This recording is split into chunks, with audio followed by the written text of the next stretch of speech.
Greetings, citizens! Welcome back to the Coalition Deadboys official government-based podcast. I am Matt. I'm Nathan. Hi, guys. Yes, we're here to talk to you today about theme parks, but we'll get to that in just a minute.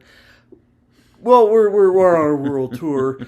To some of you who know what the second world book is, that probably makes a lot of sense. This is a very inside joke that we're all going to take 3 seconds now and enjoy just ourselves.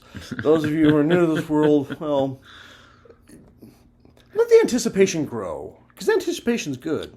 Because don't we all love surprises? Because your government loves surprises, especially. No, the government does not like surprises. Springing them. Everything them on people. Oh yeah. That aspect. Yes, they love that aspect. You can't surprise the coalition government. We know everything. No. Yeah, exactly. And anything we don't know, we find out as fast as we can. Just like Democrats. Mm-hmm. No, I'm not apologizing for that. Oh, boo yourselves. Very true. Exactly right. Look at your face. Anyway, this is my face, and it's ugly, and you're gonna have to live with it. So, what I do? I like my face. So, all right. I want to welcome everyone back. We're gonna be a little more traditional this time, but only ever so briefly.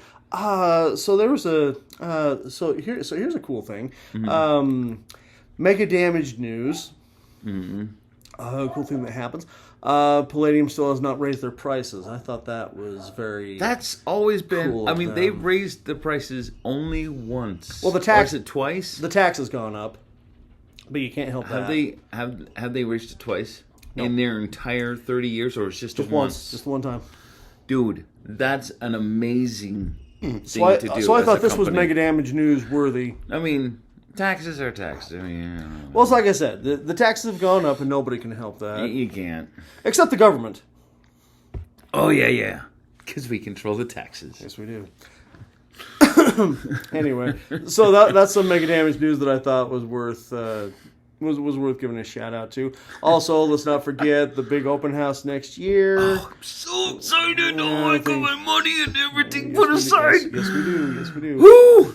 Yeah, so between the two of us, or hopefully, three of us. Yes, so between everyone from the Coalition the Coalition Deadboys, and everyone from. There's gonna be 4 of us then. 4 of us? Yeah, there's gonna be 4 of us. Ooh. So yeah, it's gonna be weird. And so between the 4 of us, Deathhead Taco Truck team. So between the 4 of us, we should actually get a decent room this time. I love the Red Roof Inn. The Red Roof is a great place. It's a pretty decent. Yeah, I've done Red Roof a couple times. If you're by yourself, hopefully there'll be enough. Yeah, it's okay if you do it in pairs too. It depends on if it's. But come on, man, 2 beds or 1. We are the government, and it's time we started living like it. Whoa! Wow! So we're gonna have a good room this time. I hope so. Or sorry, we're gonna have an Esquire room this time. Yes. Yeah, we're living high life here. We better. Anyway, so we got that to look forward to. Has Rifter 86 been announced yet? Because they did 85. Has there been an announcement for 86 yet? Not yet. There's not. Which no means 86. You have until the end of September to turn in your stuff. Yes. Because it comes out, I think, in October or November. Most of them say October. And so they really want your stuff. They really want your talents to come out. Yeah. Awesome. SDC news. What games are you involved in? Just really quick, because I'm in 2 Minion War Discord games. Wow. I'm the GM of one and the player of another, and it's just crazy. Minion War must really be a thing. I love the Minion War. I mean, my Minion War is a little bit different than this other guys, but I see a lot of similarities. So D&D, a lot of fun though. It's still D&D. It's still Adventures League for me on Wednesdays with D&D 5e, and the Saturday game, which is we are on the rise. We're at that moment. We're at that closing moment. We're at the final stages The final stages of this. The final countdown. Oh, it is a final. And play that in the for background, and you're Sunday. going. And my Egyptian-based Heroes game wrapped last week. Okay. That was a very violent ending. Quentin Tarantino would have been so proud of me had he seen it. It Buckets of was- blood everywhere, Well, bodies and body parts splattered all over. Everyone got arrested by the White Dragons. That's just what I named the superhero group that's in the UK. Right, so the right. White Dragons showed up and arrested everybody. So they've been arrested by these metahumans, and I put everyone on London Bridge in a 13-car convoy, and that 13-car convoy suddenly got hit by every bad guy in the game. So there were. Everyone came There were to the party, huh? There were 33 names on this initiative queue in a Wow. in a final session that was nothing but combat that lasted 3.5 hours. So Dagnabbit. that's what I said. Well, yeah, it was, And the body count was high, and these poor people. Well, actually, no. The body count actually wasn't that high because a lot of the civilians were the ones rolling well. The normal people, the normal soldiers, the normal cops, the tourists. No, they were all rolling really well. They all escaped the murder and mayhem. the beauty and of the an explosions. STC game, you can actually find cover and actually survive. They all successfully and accurately fled. The murder and mayhem came with these poor metahumans that I'd made that I thought were pretty cool until. Well, I love it how Heroes Unlimited, your meta hero, your mega, they aren't so mega that they can't be taken down. Well, it wasn't even. But they it can- was, but they it wasn't are even the me- well, it wasn't even the incredible. mega. It wasn't even the mega. You know? One of my players, and okay, now my personal views. We'll talk about this some other day. But just to get a little SDC-ness out there, I love randomly generating my heroes. I hate. Random generation heroes. I always randomly dude. generate it because I don't like the people that choose. Now, I'm okay with nothing. choose. Nothing against the people who choose, but in this particular case, let me illustrate why. I think there's more fun in random well, I think there's a one lot of my of players fun in who random chose his powers. Yes, he had Alter Physical Structure Stone, and then Okay, stone. No, because then he threw Super Strength on top of that. Okay, and strength. Endurance. So And he endurance. had 3 stats that were all like higher than 40. Even. Higher than He had 3 40. stats that were higher than 40. Holy So- Christmas! Well, again, and he took nothing but physical. But- he took nothing but physical skills, and he gave himself the backgrounds and the experimental. See, because he didn't randomly roll anything, so he basically just gave himself everything that would. Yeah, he mid-maxed. He mid-maxed his the hero. now, this. Well, we needed. Turns out that we needed a character like this, but then you needed a Hulk. But come to a fight You like needed a this. thing. He was a Thanos. Again, 3 stats higher than 40. So he's punching my awesome. So he's punching my guys for 4d6 plus 50 points of physical damage. Oh my gosh! And because I give my players the choice. I'm like, okay, you can use the supernatural punch chart, Right. or you can just roll the punch damage and add your strength damage bonus onto it. That makes Everyone takes the damage bonus. Nobody uses. You know what? the strength That's chart. smart. I mean, I Because almost, you have this set number of damage. and then no bonus yeah. on top of that. You're like, Which that's and it didn't matter what ridiculous. bad guys that I have, because when you've got a mean, guy here, The power, the super strength, or not the super strength. What is it? There's extraordinary strength. and then there's super strength. Oh yeah, super strength, and then regular strength. They all get the bonus of Yes, they do. strength. Then supernatural strength. Well, bonus. Well, they created a chart which lets you roll a lot more dice. Yes, But when you use that chart, though, against the chart says specifically that it takes into account the damage bonus, so you don't add the damage bonus to that. kinda. I'd rather. Well, as a DM, you always have the choice. Well, shoot, man, you could say, "Oh yeah, you can roll all those big dice and add the damage bonus to it." Which, no, hey, I will unashamedly admit that I do that for my bad guys sometimes. But that's when I've got team That's players. right. That's right. But if all your players are running around with more than 1,000 points of of STC, of whatever they and have, an armor rating that yes, you have exactly. to beat every if they're, time. If they're running around like that, no, you need to be able to hit them my gosh. hard enough that push a car in their direction. Exactly. And crush. But them.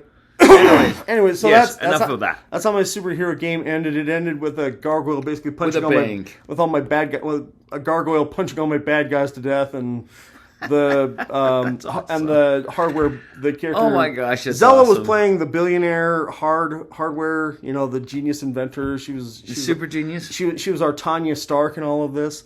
And well, no, she was the one who got a hold of what everyone was after. She was the one that got a hold of the Mobius.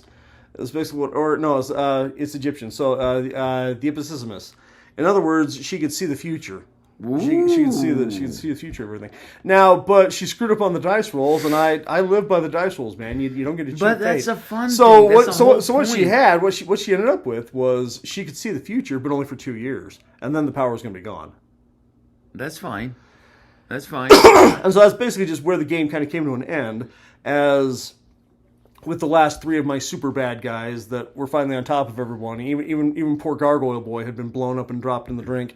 But yeah, I'm left with so it was her and these other 2 bad guys, and that's just kind of what she said was, okay, look, I used it and now it's gone. But she's like, I have it. So how do you guys want to proceed? Well, on the one villain, again, miscreant, right? Right. Whatever makes my life better, I'm good with. Screw everyone else. So yeah, just screw everyone else. So he was just like, hey, okay, I get my cut. I'm your business partner now. Sure. So as long as you make me free and wealthy, we're good. I'm good. Sure. Where the other guy, he's actually from Scrapers. Actually, is where I pull this guy. I like that. I use this guy a lot because he's just fun to role play. Scrapers is his name is Danger Despair, and he's just fun to play because he's like a Cenobite from Hellraiser. All he wants to do is hurt people, and he is all about despair. And so that's just what he's about. And he's got claws for fingers, but he has no thumbs, and so he basically all he can really do is claw at people anyway. So yeah, well, it's like I said, he's a Cenobite. He's Kevin Sambidia made his own Cenobite. So okay. This is Kevin Sambidia's love letter to Hellraiser, and so that's who this guy is. And since all he wanted to do is hurt people, shoot. I'm trying to remember. It was actually perfect. One of the that's what happened. Yeah, one of our other good guys who was still like barely clinging to life. He was an intergalactic legionnaire. He was a alien cop basically. Okay. And he's like, "Oh, you like hurting people and torturing people? That's what you live for?" That's what I live for. So yeah, he deputized him. And that's exactly what he did. So Danger Despair returns to space as an intergalactic deputy. Man. So now he can hurt people. It's like a freaking Lobo with a license, or Doc Holliday. Yeah, it's just like he gets to slap that badge on, and now everything's legal. So anyway, that's how my superhero game ended. And the Ninja Dog was in Japan. We're gonna see how that ends. It's gonna be exciting. And today is gonna be a lot of fun because today we get markers. Ooh. Yes. So, anyway, that's SEC News. Now, the enigmatic half joke that we opened with. Theme park discussion. Or, in other words, we are going to discuss World Book 2. Atlantis. Welcome to the happiest Such an awesome cover. Yes. And welcome to the happiest place on earth. If you're not human. If you are not mortal, booyah, you got a party. So I said, it's a theme park. Now, this Atlantis is a little bit different than the Atlantis that a lot of you know. I liked the approach. Well, I like the Disney movie. And I live for the legends. I've got a copy. I like the sequel to it, too. Who doesn't like a good Aquaman as well? Because there are some other... Yeah, characters. Those DC fans. Yeah, underwater, people who supposedly live underwater and who are mostly fish. Does Namor live in Atlantis too? Namor's in Atlantis. In Marvel? Contrary to what Wakanda Forever would have you believe, Namor, as his name is, and it is Namor, one of the very first superheroes ever made. He's right up there with Superman as far as when he came into being. He came out in the 30s, didn't he? Yes, he did. That's what I said. He's right there behind Superman as far as... Because the big team of the first really big battle, I mean, it wasn't Superman versus Lex Luthor, because that was just that was just God versus man. But the very first God versus God was the Human Torch versus Namor. That was the very first super person on super person fight that was ever comically listed. And Namor was an Atlantean. That was his whole thing. That's he was right. thousands. I mean, of years, they've changed. He was a lot thousands of years old and thousands of but years strong, and that was just him. Now, this book 2, there are Atlanteans, and we will talk about the Atlanteans a little bit first. Good. They're strong. They're powerful. They exist look underwater. They're immortal. like a human being. A lot like elves. I love that part. Only their big thing, instead of being like underwater folk, even water still plays a large part, I find. But what is their big thing, Nate? Well, they started out as Nate. What is their big thing? Tattoo magic. Yes. Yep. They started out as the marks of heritage. Yes. Yes. They started out as masters. Started stone masters. Got hooked up with the Chianku. Mm-hmm. Dragons. And became tattoo masters. Then got attacked and enslaved by the vampire intelligences and made pacts with the Splugorth. Yep. And got liberated only to become the Splugorth slaves. So you didn't win. You won for losing. I know they kind of did. So enslaved by vampires first, which we talked about last time. Story, but in order to break free of that, like you said, they had to make a deal with the devil. Yeah. Well, it's not a devil. They made a deal with the slimy eyeball thing. Yeah, exactly. That's what they made a deal with. Yeah. So those of you who are into Lovecraftian mythos, so I do love that too. Imagine being a vampire slave and Shub-Niggurath shows up and says, "Hey, I can free you from that thing. Just look into my eyes." My one eye. Well, they have a whole planet full of them, but the eyes of Ilor. The eyes of Ilor, yes. So. Yeah, they made a pact with They made a pact with a bunch of old ones, and then they got enslaved again. So now the poor Atlanteans are slaves on their own island, on their own accord. I mean, they bought into that one. They could have, but it was underwater. The Splugorth raised it. It was the Splugorth that raised it back up. Well, there is that. Yes, and turned it into a theme park. Yes, because Splin realized there was an opportunity for a market. Oh, yes. And he cornered that market hard. He built cities for his dragon friends. He built cities for himself. And then suddenly became a big competitor to Face World and its market. Because his competitor that market lived on that planet. Yeah. What's their market? The Splin market. Which does what? Whole cities of everything. They sell everything. Well, there's a chief word here, Nate. What? We're going to go back to this cover because this cover illustrates it a little bit more slaves accurately. Yeah.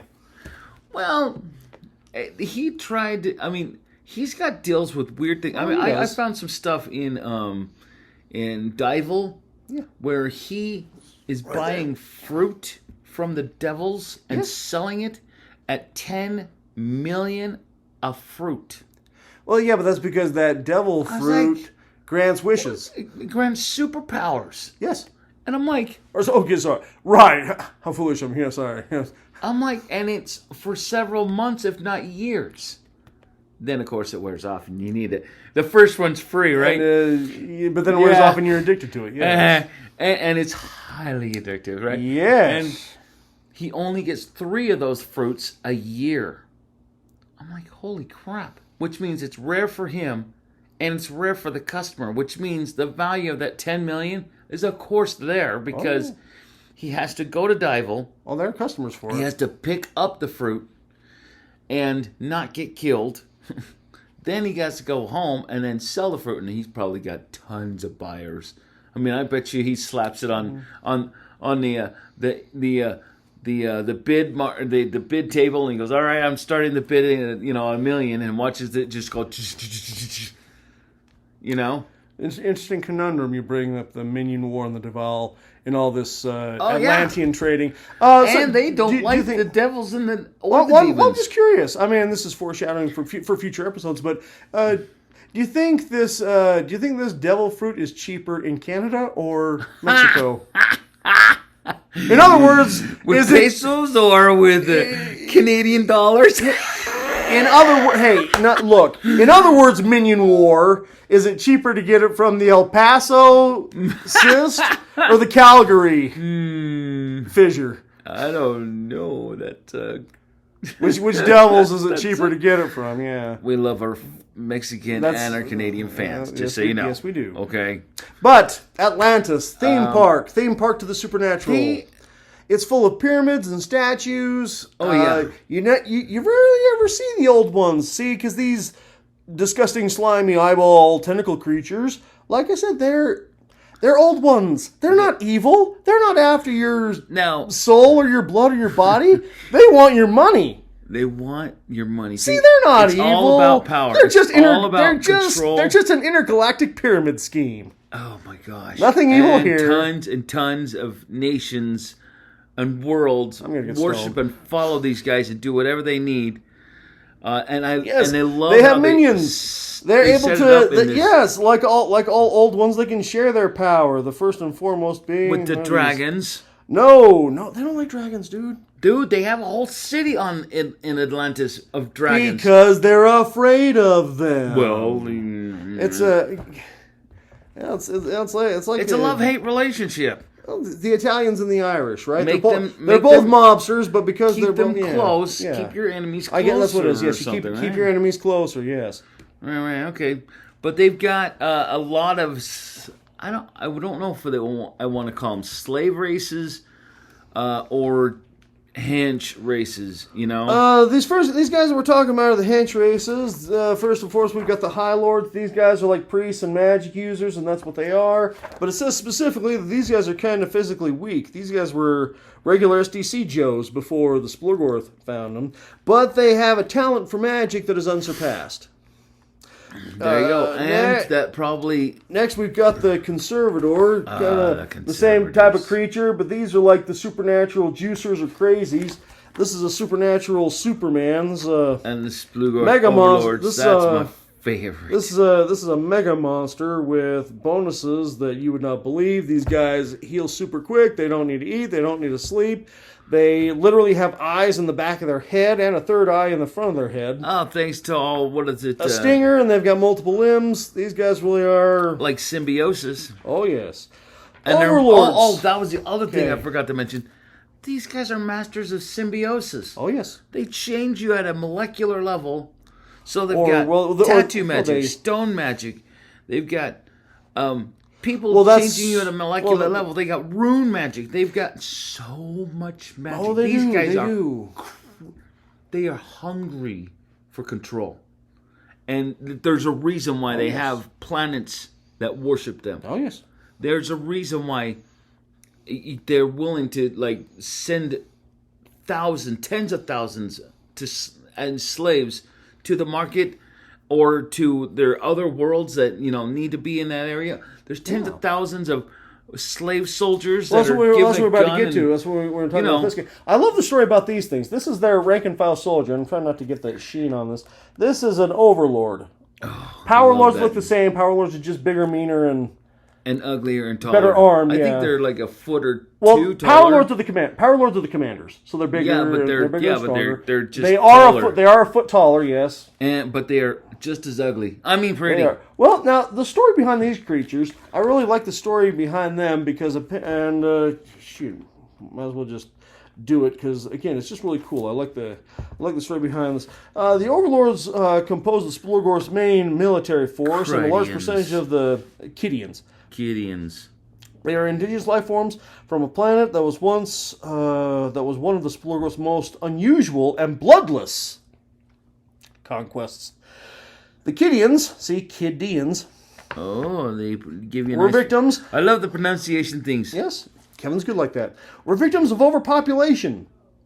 Their incredible birth rate and fast rate of maturity was killing them. Multiple births were the norm for Kidians. Triplets and quadruplets were the average, and as many as 6 young were possible. So, pig people. Yeah, that's it. Yeah. To make matters worse, the males and females reach full physical maturity at age 14, and the gestation period for the younglings is only 6 months. Whoa, the planet was choked with too many people, which in turn led to terrible pollution of every kind. Starvation, disease was everywhere. The emotional stress was incredible and instigated a high degree of violence, murder, crime, and insane risk-taking. So, yeah. Face tusks. Euthanasia of the sickly, euthanasia of sickly and criminals was standard, and of the elderly, which 45 was considered elderly. But even what happened to your hand? Oh, my hand got all gangly. We're gonna have to take you down. Yeah, they went Logan's Run. Yeah, these were mandatory. But even these extreme measures, the TZ had that same problem. Even these extreme measures and circumstances could not relieve their plight. The planet's resources were soon gone, and it was only a matter of 2 generations before they'd become extinct. So the Splurgoth discovered this planet with trillions of soldiers. Trillions of desperate people, and made a deal. If they agreed to serve the Splurgoth forever, they would rescue them from certain oblivion and give them new life in paradise. The Kidians could not refuse such a generous offer and have not been disappointed since their pact some 53,000 years ago.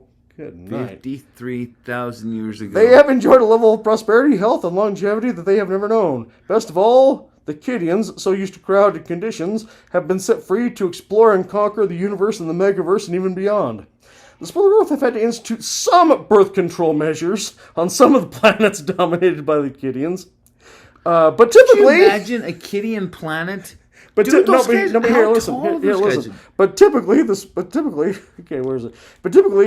Splurgoth encouraged the aliens' frequent mating, birth, and way of life in order to continue to amass a great army of billions of zillions.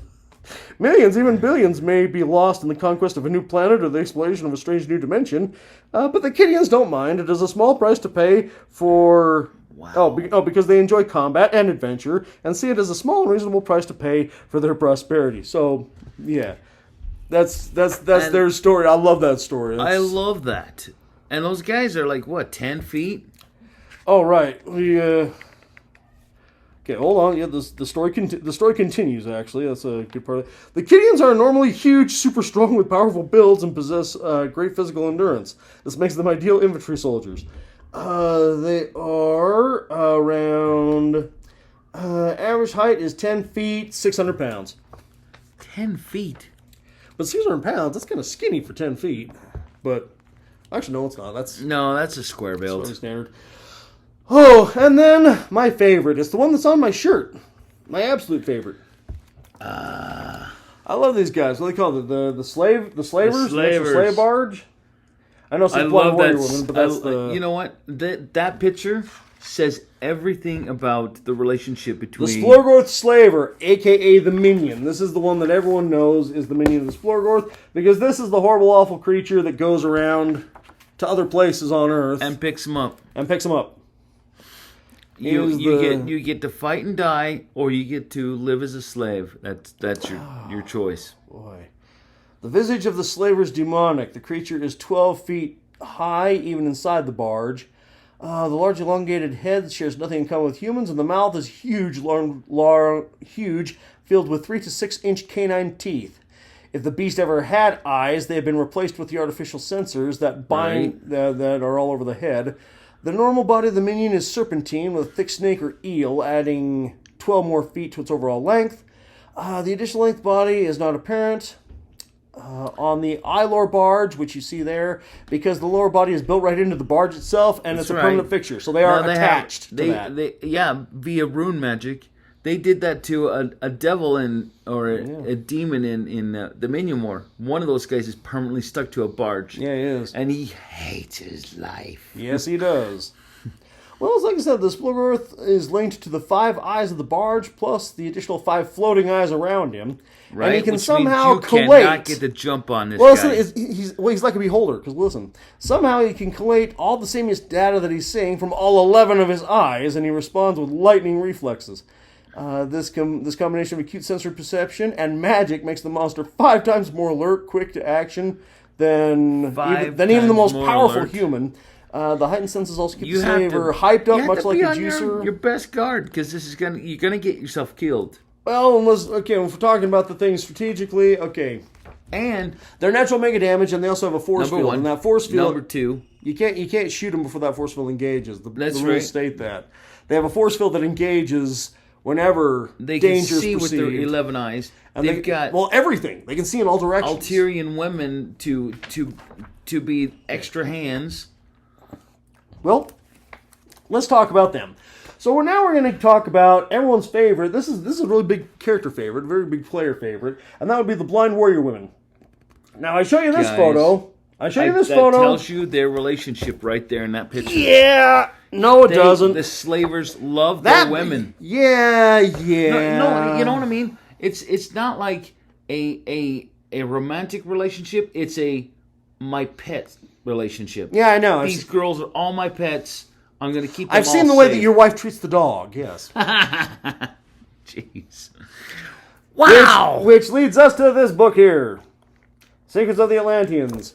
And the big thing that this book here actually covers, yes, there are the secrets of the Atlanteans, but it also covers the resistance that goes on in Atlantis, which is made up predominantly of these slaver girls, because it says really a sizable percentage of those blind warrior women. 10%. Right? No, 25. 25. 25%. So that's 1 in 4. 1 in 4 of those slave girls hates it Hates their life and would run away and be free at the drop of a glove.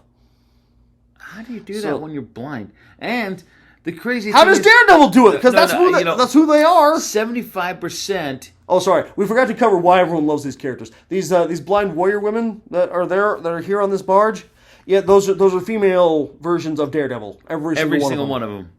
They have radar, heightened senses, and spoiler, they are they're super martial artists. Yes, it says that. Oh, They're Matrix martial artists. They've been uploaded with all sorts of sorts of combat abilities. And don't they weirdly reproduce? They asexually reproduce, right? They're clones. Yeah, I'm afraid there are no blind warrior men. Right. It's just the way that. Well, okay. Their origin is, which again, going back to our other book. Okay, which goes back to this book. The big deeping reveal on. Technically, there are blind warrior men, but they're not blind. No, they're not blind. Oh, what's this? And they're called Atlanteans. What? I know, sorry everyone, big spoiler. But that's why secrets of the Atlanteans. You know what the big secret is? Yeah, those blind warrior women there. Oh, guess what they were? They were formerly Atlanteans. They were formerly Atlanteans. But the Spoilgrowth had done this to them. They took their eyes, took their tattoos, and made them clonomatic female destruction machines. Yes. Which means they can reproduce with Atlanteans? That means that what has been done to them can be undone, yes. Oh my gosh. Yeah. More secrets of the Atlanteans. Here's the crazy thing about the Atorians. The Atorians? With 75%, with the Alterians, blind Alteran warrior women. Yes. When there's 75% that you can't trust, that really hurts the 25% that you could trust. No, it's the 25% that you can't trust. 75% of them are still loyal. Loyal to the Splug. Yes. Well, but you're talking from the Atlantean standpoint, you're right? If you're trying to get help from somebody, if they run to you, your initial thought is shoot them, because the trust issue. Yes. Even if they're trying to be on your side. Oh yes. And that really hinders them. And even if they want to be freedom fighters, they almost have to really incredibly prove that they are heroes. Well, it's an interesting thing, because I've had a lot of people, a lot of players make these, both men and women. They love playing them. But you were the one that, when you first introduced me to this, you were the one that said that their big ploy is, see, slaver guy here will have his little blind warrior girls go out and dress up as prostitutes and lure people in, and then and taser them and throw them in a trunk and drive away, or drop them in a carbonite. Yeah, exactly. And exactly. Freeze them for storage. But I ran a game once where there were two of them. Okay. One was loyal to the Splurgorth, one was loyal to the team. Oh crap! No, but they ended up switching. They ended up completely reversing the roles. What? The one who started off as the adventurer eventually went back. She went back. Whereas the one who was just trying to be an undercover, UC, to get into the group to enslave them all, no, she... That's awesome! Well, I had a husband and wife in this game, and so she decided that she was just going to fall in love with her husband's character. That was always her end game.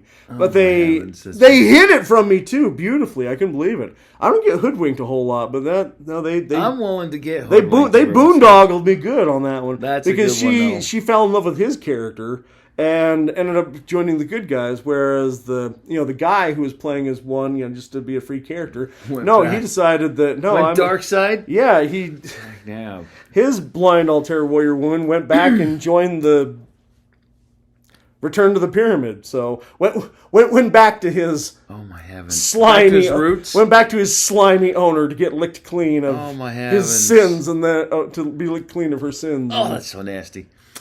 That's what I love about the slaver. So, anyway, those are the Splurgorth. They run Atlantis. They are the guardians of this theme park. But it is a wonderful theme park. As Nate has just got done saying, Atlantis has everything. Every kind of magic. You've got rune masters, rune weapons. They've got stone magic. You've got techno wizards. You mentioned the symbiosis, but on top of the symbiosis, which is adding creatures together to make new creatures, right? What they have is bio-wizardry. The bio-wizardry table, which is that's their Bioborgs. That's their Monsanto. That's their big platform, seller. yeah. I bet you people come to Atlantis to get to have that cell. Well, you see it. You see it in the super. Well, you see it in sells that on a regular. The big two places that I've seen this in the media, actually, popular media, the TV show Angel. All the dealings. I remember that. All the wheelings and dealings that they had with demons and devils and evil magic users. I was like, oh, you need better eyes? There you go. Oh, you need to be able to speak more languages? Here you go. Scoop! Yes, exactly. And the Atlantean in Atlantis, you can actually go and have that done. It's just like getting your nails done or your toes painted or... I know. And they only do it for supernatural beings. Well, it all depends on what you have to offer. Yeah, true. Okay. Yeah. Splin, money is money for Splin. I mean, granted, Splin will still not magic is magic. Give a crap if you die, if you're mortal. And if you kill a mortal, so long as it's... If it was a slave, it's no big deal. You just pay for it. If it was a free man, or whatever... Hey, all I can say is everyone... It's still murder, but you're not going to give a big crime if you're a supernatural being when it happened. Whenever you're going to Atlantis, this is where the you have to watch your back. See, this is where the ley line walker comes through for us again, because a ley line walker is like an Uber. What about the Voyager? Even the Splurgorth will take a look at a ley line walker and be like, "Oh, okay.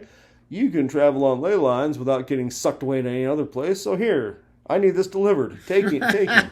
So, which means, I don't know if that means he's expanding or he's lowering himself, lowering his standards. Oh, Voyagers can't be trusted.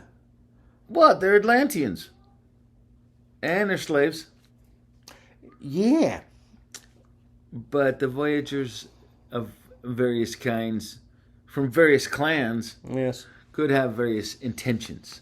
See, and I think that's why the Voyager has come into being, because the Spooler decided that they were sick of having to outsource to whatever leyline walkers. You need loyal guys. Yeah, see, they got sick of having to find leyline walkers. Like, Right. Some innovative young boogabush decided, can't we make this ourselves? And they did. so, as some brilliant High Lord, I'm sure, brought up, can't we make this ourselves? And so they decided to I'm just do surprised that the High Lords don't have tattoo magic. It says that about them. And see, the thing is... Could you imagine that? Tens of thousands of High Lords or Overlords with tattoo magic show up on your world via Voyager, and they, rip you a new one. Well, you have to remember, see, when it comes to the Rift's Atlantis, it is the High Lords and the Slavers and the Conservators, not the Kidians. The Kidians were from somewhere else. But a lot of these other creatures... But those guys have technology these guys, they're all aquatic. Oh, no, not the Kidians. Who am I thinking of? The Slaver, the Conservator, and the High Lord. The machine guys. There are lots of machine guys. No. One particular. There's the Naruni, the Matsala. Oh, the Sunai. Yeah, that's those are the... Not the Hawk Duck. Not the Sunai. Not the Sunai? That thing? That's a vehicle. What machine people are you talking about? Where are you? The Matsalas. The Kitani. Kitani. The Kitani. That's who I'm thinking of. Okay. Those guys the mechanical monkeys. Geniuses. The mechanical monkeys, yes. Oh, sorry. We better. Oh, yeah, you got to show We got to show you the Kitani. Sorry, I wasn't quite done. They're the blind warrior women, and then of course, there are... guys who the Planet of the Apes. They've taken the Ultra Humanite from DC and made him a race. So now dude, those guys have technology that yes, they do. Unsurpassable in a lot of things, and I think it competes with the Naruni Enterprises technology on a lot of levels, which means Naruni has competition when it comes to magic users showing up on their that's why they went to war. That's why there's like a trade war going on. Oh yeah, big time between the two races. Whew. But so many cool things. You really got to get all three books if you really want to. Well, again, so you brought up why these High Lords and why these other amphibious type aliens don't have tattoos. Right. Why not? The skin. What's going on? I'd say it's just their skin. You think so? Because it's not about their PPE. No, it's not. And when you look at the book, it says only orcs, humans, elves, and Atlanteans can have tattoos. Nobody else. I think it's a toughness factor because a lot of these amphibious creatures only have... Well, see, these amphibious creatures... All those are STC creatures. Yeah, they were. Before they subjected themselves to becoming the minions of the Splurgorth. Right. Yeah, they were all fish people. So yeah, it's physiology. They were frogs and fish before... The frogs shall inherit the earth. No, just Atlantis. we only took the frogs and made them super tough. Or I love it. Well, they're actually all fish. Okay, the Conservator's like a crab. The freaking High Lord is like a piranha, and the Slaver is a shark. So that's what they did. That's what they did. They took fish and they made them able to take down mankind. They made them super monsters and gave them the ability to fly. So Atlantis is full of deep ones. I love it. I love that that worked for a big business. Stories. Are you scared yet? Yeah, no kidding, right? we thought the vampires were scary. There's multiple Splugorths. Yeah, there's not just one. There's but there is one in charge. Oh, he's lovely. There's one that's mentioned in Source Book 3. Yeah, no, I love Phase World. I love. They never really fleshed him out. I love reading about this because I just love the way that they describe this guy. Continue. Lord Splingreath. All Splorgorth are good to excellent strategists and tacticians with eons of experience to draw upon. Skilled manipulators. IQ 30. Okay. Straight out of the box. Splingreath is especially good at negotiations, creating hype and excitement, selling things, ideas and products. It is he whom the Sunai assassin leader first contacted, and it was he who sold the idea of a secret allegiance to the Splorgorth, even though they appear to be rebels and assassins for hire. Splingreath takes great personal delight in these terms and events, and continues to be the personal liaison between the Sunai and the Splorgorth. He's always discreet. Splingreath anticipates the Sunai will eventually betray him and them, but looks forward to the excitement that such a change will bring to his twisted, immortal life. For the moment, he's content with what he's helped establish, and now he's willing to just take a backseat and enjoy the ride. Dude, he's letting everything work around him. He spends his They're time. doing it fast and furiously. He doesn't even have to be involved. He spends his time insane. He's an evil alien Lex Luthor. He spends his time developing Atlantis, selling slaves, playing with magic, wheeling and dealing with other life forms on a multidimensional level. Blah blah blah. He's recently taken interest in things happening in Europe, and he talks about how later on it talks about in this one how he has taken a personal interest in the Minion War, as you brought up, which is the Devil Fruit story. This is the Devil Fruit story. The Sploogs hate hate devils and demons because they're trying to take over. That story's in this book as well as in the Minion War. If you want the Atlantean bend on, if you want to hear the Splorgorth bend on the Minion War, this is the book. And some of the great secrets that book had. We haven't told you all the great secrets. There's some great tattoo magic. Just the superpower. There's some great minions. Tattoo magic, rune magic, and stone magic are everything that you're going to find in this book. And you could take this game. You could take just market. Just go with market, and run it in a Face World game. You could have the Splorgorth invade Palladium. You could have them mess with Heroes Unlimited World, or even a Beyond the Supernatural moment. Oh yes. Dude, could you imagine some guy opens up a rift? He's thinking, check this out. Slaver just, his tentacles rip through the rift, grab the guy, suck him in.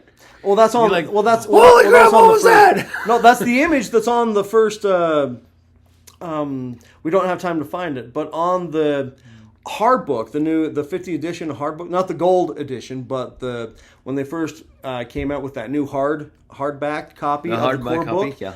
That's what's on the cover. It's that ley line walker standing there, but what's coming out of the rift behind him? Tentacles and all. Oh, I love that. It's a That's Splorgorth, an awesome picture. It is an awesome picture. I love it. He's crouched in a cool position, and then thing is coming out from behind him, and he has no idea. I love it. It's one of those. It's walking away from the explosion moments. That's what it is. Before the tentacles pull you right back. Oh yeah. Well, okay. Now, we've kind of used all the time talking about Atlantis and the books they're in. But again, yes, that's Rifts Atlantis. It's an island. It exists between North America and Africa. That's kind of where it's positioned. Yeah. And between Europe, it's kind of and Kevin did his research and figured out about where it was. And we talked about that once. We did, actually. So we did that, and so that's kind of all the time we have. We've talked about the Splorgorth. Atlanteans are slaves, but they're still fighting back. It's a wonderful place where you can buy anything. It's incredible. Such a fun thing. Answer some of the questions that we got from the last one. Ooh, yes. Well, I was on a couple of Discord chat, just kind of putting our podcast out there. Putting out feelers. And and so a big one, and it's officially, it was just a debate. Okay. Officially. All right.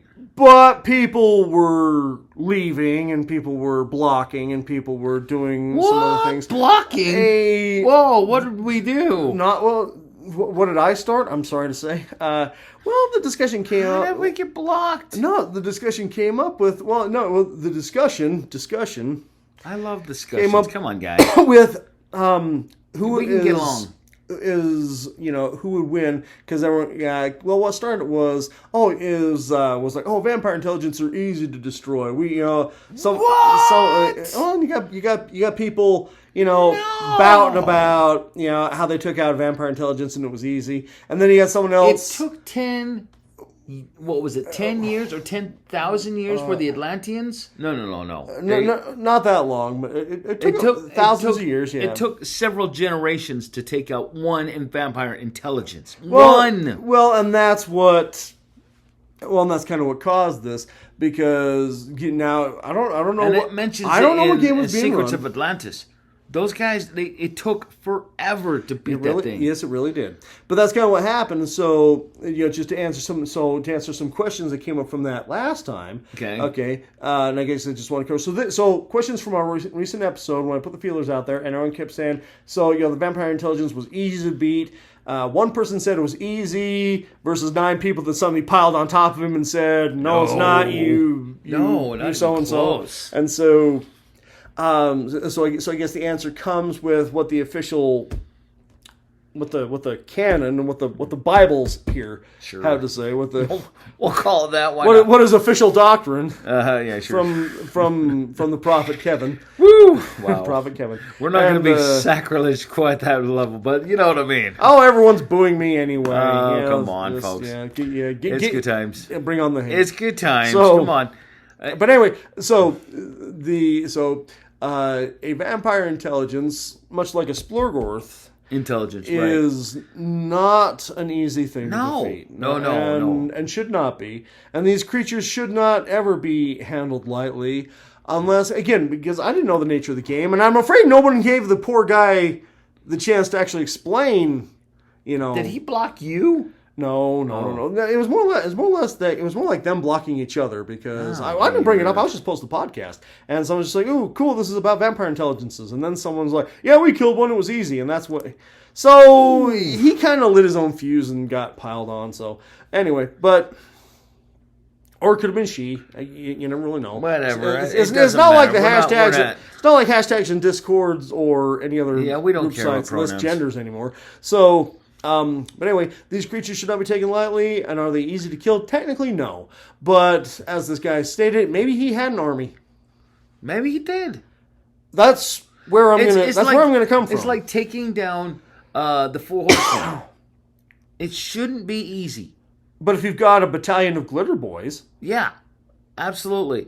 But you better have the battalion first. Now, as a GM, I don't really feel like sitting there and taking 30 minutes to roll 144 d20s. No. I usually just blanket that crap. I make one roll, and if they roll an unmodified 12 or better, the intelligence is toast. That's 144 boom. That's 144 boom guns. Yeah, exactly. But what else? Or even if they're not physically able to kill the intelligence, they have shoved it out of our dimension. Ooh. I'm pretty sure. And I would give it more of the retreat more than I would give it the kill. I give it to the Atlanteans because the Atlanteans probably chased that thing or trapped it here. Well, you know what I mean? No, they trapped it here. They trapped it and killed it. They trapped it here. That's how that went. Well, because they made that deal with the Splurgorth. Oh, that's right. And the Splurgorth can control the ley lines. So suddenly their exit didn't happen. So suddenly they're stuck where they are, and there's a bunch of guys trying to kill them. Yeah, the bacterium didn't realize it was in a petri dish until it was too late. And once you're in that petri dish, it's over. It's over. It's over. So there's no way out. I would love to be in that discussion in the future. If you guys have discussions you want to talk to me or to Matt, contact us. I really would love to see this. He's sending us on Discord. I'm Zeratorix on Discord. We can be found. We don't hide. Deathhead Taco Truck and Coalition Deadboys are both on Discord as well. Well as we're on Instagram and TikTok. That's right. We need to put out more TikTok videos. We're new to TikTok, so give us a minute. Give us a little bit of time. Okay. So how my TikTok approach has just been the. Okay, so I've only done 2 TikTok postings because I've only. It's just a start. We got to start somewhere. Well, I've only caught some things. twice. So the not one, like we've so been the one doing it TikTok like- thing. So the one TikTok thing that I did, and I this is a big shout out to my friend Reeby who actually took this video. Okay. It was the so the one TikTok thing that I have was for that we did Go, Reeby. we did a one off. No, it was that it was your one off. That's what it was from. Yeah. That freaking Space- Phase World. You did a Phase World Space one off. Spiders. Yeah. So Oh, it's such a good game. So we had a clip from that one. So so we had a TikTokable clip from that one. And the other Create more moments then, don't I? and the other TikTok moment came from the day where I was running it wasn't Palladium. I was doing a D&D 5e for it was all girls and young girls. It was girls ages 8 to 12. And I had 6 girls, and parents were there watching as well because the Well, parents I So- assume that part, but you had young players. That's Oh yes, for D&D 5e, and Okay. somebody, and so the one TikTok thing is, I don't know who got this footage, but they sent it to me. They filmed me doing the game, and again, they were young girls, and they've never heard. They probably don't get much in the way exposure. of live entertainment these days, but they capture the perfect moment. Okay, they captured the perfect Kids. Okay, but the perfect moment that they captured was I was sitting there and I can't remember. So now I'm trying to think. It was because I tried to keep it, like the You keep it light. Well, it was the family friendly fun. voices that I Right, knew how sure. to do. So what someone actually caught me doing was someone got my Mickey Mouse. Someone got it was Mickey Mouse and Marvin the Martian that I was emulating. You know what would be a fun one? Elmo moments. Yeah, And do a great Elmo voice. it wasn't Elmo, and but somebody just caught me at that right moment. Doing Marvin the Martian, but at the same time, I was also panicking. That's awesome. I do this when I role play sometimes, when my monster gets beat, or when I just roll a 1, or whenever I fail. Sometimes I just have no bones and I just flop on the table there. Well, that was the moment that this little tiny girl rolled like a nat 20, and I just became jello on the table. Oh, so my so our heavens. 2 great TikTok moments are you thundering away about evil spiders, and the other one is some tiny little girl rolling a nat 20 and whipping my ass. So that's good. These are our 2 great TikTok moments. We need more moments like that. That's funny. Okay, That's well, awesome. there will be We one. will. There'll be one today. So anyway, but I'm afraid that is all the time we have. So please get back to us with all your questions about Absolutely, Atlantis, guys. Contact us. And this is book 2 on our world tour. We've also covered book 21 and the Dimension book 15. We've covered the Secrets of Atlantis, the slave market, which is how Atlantis If you makes have their a money, suggestion and something we wanted to cover, believe me, between me and Matt, we probably have every book, oh yes. or near every book. So we Well, have the means to discuss it. You have all the rifters though. That's what I don't have. That's See, true. I don't have all I the do rifters. have every only single have a couple. rifter. I do love my rifters. I think I have maybe half of them. So Still worth it. I know I'm a slacker. Every single one of them is I need to totally make a worth list. it. I need to make a list of the ones I don't have and just start buying them. So anyway, that's the time we have. But the focus of today was on World Book 2 Atlantis. We shared with you the Spore Growth, the Spore Minions, and the. If you're a human, it's the crappiest place on Earth. But if you're an interdimensional monster, It's the happiest place on Earth. That's it for the Coalition Deadboys. I'm Matt. I'm Nathan. Carry on, citizens. Carry Have on. a great day, And guys. stay safe out there because there are slavers. Ninjas. Yes.